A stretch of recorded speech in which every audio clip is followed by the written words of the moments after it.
It's worth $12 million and only 10 exist. This is Cristiano Ronaldo's Bugatti Centodieci, the world's rarest car built to honor one of Bugatti's greatest legends. Behind its sleek shell lies a tribute decades in the making. The Bugatti Centodieci was unveiled in 2019, a bold homage to the EB110, the legendary 1990 supercar that marked Bugatti's rebirth. Designed to celebrate the brand's 110th anniversary, the Centodieci wasn't just another Chiron variant. It was a reinvention.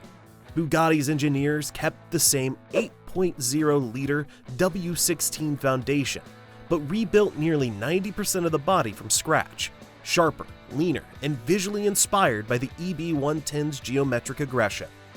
Each unit took months of meticulous handcrafting, blending heritage with 21st century technology. And among the 10 owners in the world, Cristiano Ronaldo stands out. The Centodieci reportedly the crown jewel of his already world-famous car collection.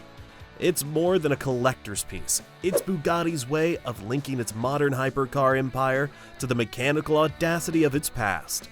A design that fuses memory with speed.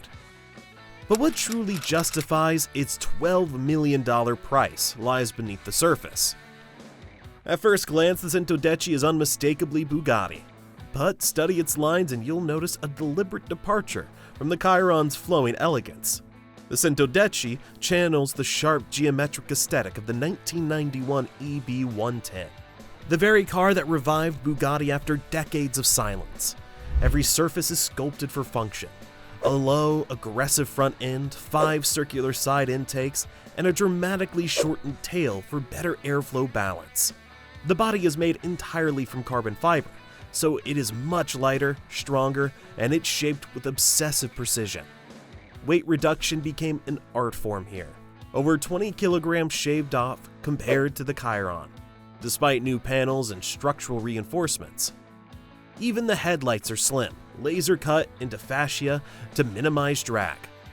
The result is a design meeting purpose, a hypercar that looks fast because it's fast. Bugatti's philosophy here isn't about beauty for show, it's about beauty that breathes. Under that carbon shell sits one of the most powerful internal combustion engines ever built, an 8-liter quad-turbocharged W16. It delivers a staggering 1,577 horsepower. That's a full 97 more than the Chiron, and it channels it through a 7-speed dual-clutch transmission to all 4 wheels. The numbers are almost absurd, 0 to 100 kilometers an hour in 2.4 seconds, or 0 to 100 in 6.1 seconds, and a top speed electronically capped at 380 kilometers per hour. But raw power isn't the story. It's all about stability.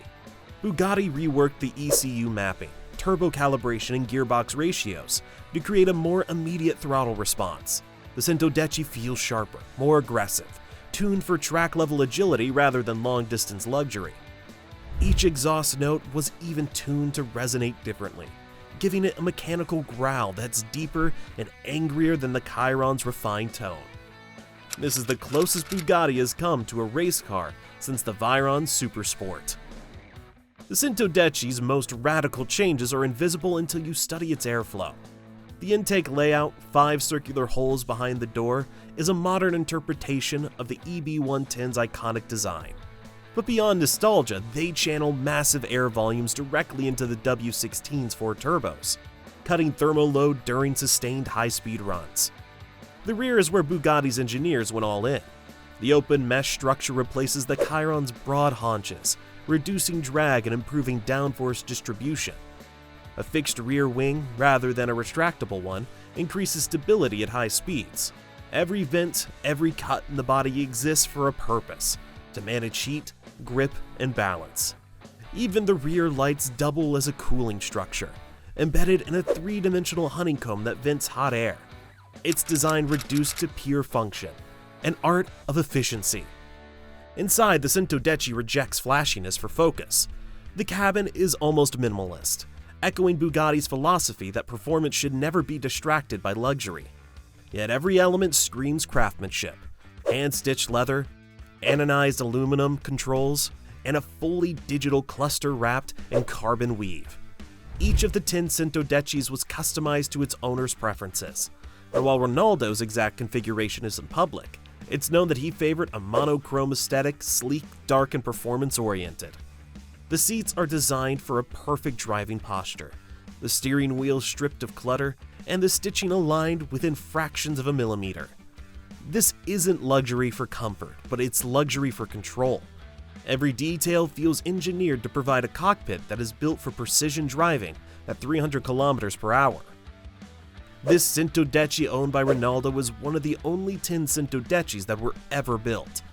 And that too was all by hand in Bugatti's Altier and Molsheim, France. Each car required over 7,000 man-hours to complete, from the first carbon mold to the final test run. This mechanical artistry is not mass-produced, making it even hard for billionaires to get their hands on one. Every panel, every carbon weave was inspected individually. Bugatti even 3D scanned each body shell for a micrometer level accuracy before paint. It's like the Centodieci exists not for practicality but for legacy. A celebration of what happens when engineers, designers, and craftsmen push without compromise. Its $12 million price tag reflects not just performance, but permanence. It's a collector's statement, a physical link between Bugatti's past and future. The kind of car that will outlast trends, owners, and even the age of combustion itself. And every dollar of that $12 million comes with a purpose. And the Centodieci's $12 million price isn't just a number, but an equation of rarity, labor, and legacy. Each car was hand-assembled in Molsheim by Bugatti's top craftsmen, with custom carbon fiber molds made solely for this model. When we say only 10 units exist, it means Cristiano Ronaldo effectively paid for a share of the car's entire R&D cost. For someone like Ronaldo, the Centodieci isn't about adding another hypercar to his collection. It's about owning the symbol of mastery, the automotive equivalent of his own car, precision-built, obsessively engineered, and impossible to replicate. Bugatti's heritage, its 110th anniversary prestige, and the ultra-limited run turn it into a collectible beyond market logic. The $12 million isn't for comfort or luxury, it's for immortality, a machine crafted for the few who define elite in their own fields. Yet even perfection comes with a price few can truly manage. For all its brilliance, the Bugatti Centodieci isn't without compromise. You see, its quad-turbo W16 demands constant precision maintenance. We're talking the kind only Bugatti's own technicians in France can provide. Routine servicing can cost you more than an average sports car, and the insurance sits firmly in super yacht territory. The fuel efficiency is almost irrelevant. You can almost be positive that it isn't a car built for commuting, but for preserving. Ronaldo Centodieci spends more time stored in climate-controlled conditions than tearing down highways, partly by necessity, partly by value. Every drive risks depreciation or damage to something irreplaceable. Yes, there are faster hypercars today and even electric monsters that out-accelerate it in a blink, but few match its craftsmanship, story, and presence. It's Bugatti's rarest statement of identity, making it a car meant not to dominate the road, but to define what automotive art once was. But when performance reaches perfection, what's left to chase? Let us know your thoughts in the comments down below.